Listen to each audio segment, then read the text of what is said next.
Hey, what's up everyone? I am here to do a review for the new body-switching comedy that just came out today called The Change-Up.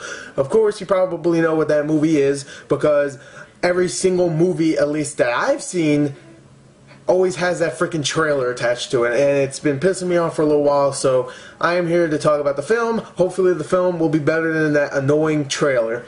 Now let's start off with the story of The Change-Up. The story follows two characters, Jason Bateman's character and Ryan Reynolds' character. Can't remember their names, just think of any standard white man name. I don't know, Steve and Bob. Alright, so anyway, Ryan Reynolds plays Steve, who is pretty much a... that's not his character's name. I don't think so, at least. I can't remember.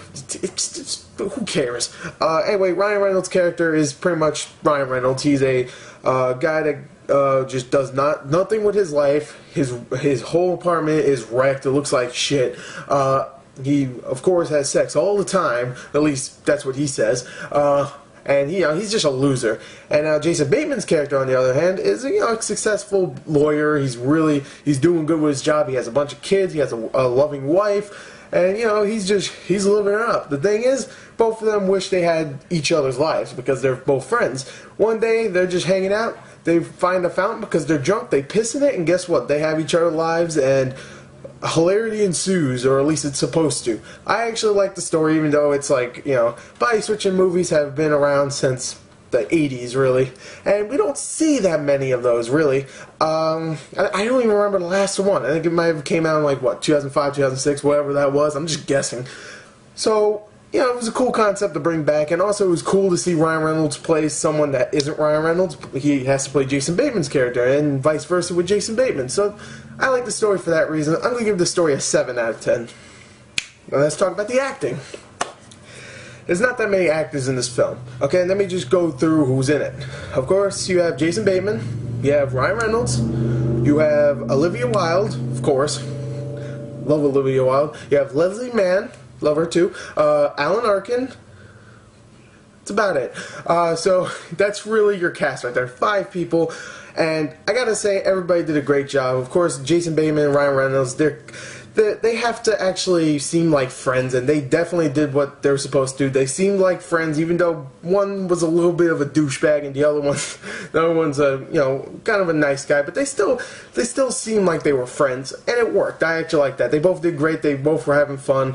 I liked it. I liked them both. Leslie Mann was great in here. She brings a lot of emotion into the film. There's a few scenes where she's really funny, actually. Leslie Mann has always been that funny chick, and I like her. I like her. Olivia Wilde is hot in this film. She's hot in every film. She's actually pretty funny here, too, and she does a great job. Olivia Wilde's one of those chicks that is, I keep saying chicks. She's one of those ladies that is actually a pretty good actress, and actually is really, really, really hot.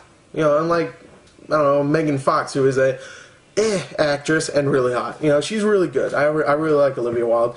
And Alan Arkin comes in as Ryan Reynolds' character's dad, and he's really funny. I like him. Alan Arkin's a badass. So I like the acting. I think everybody was having fun. I was having fun. Nothing fantastic about the acting, but I thought it was good. 8 out of 10, I'll give it. Now let's talk about the comedy of the film, because of course it's a comedy. A lot of the comedy in this film is raunch. If you do not like raunch, if you don't like fart jokes, poop jokes, dick jokes, ball hair jokes, you ain't gonna like this film. You are not.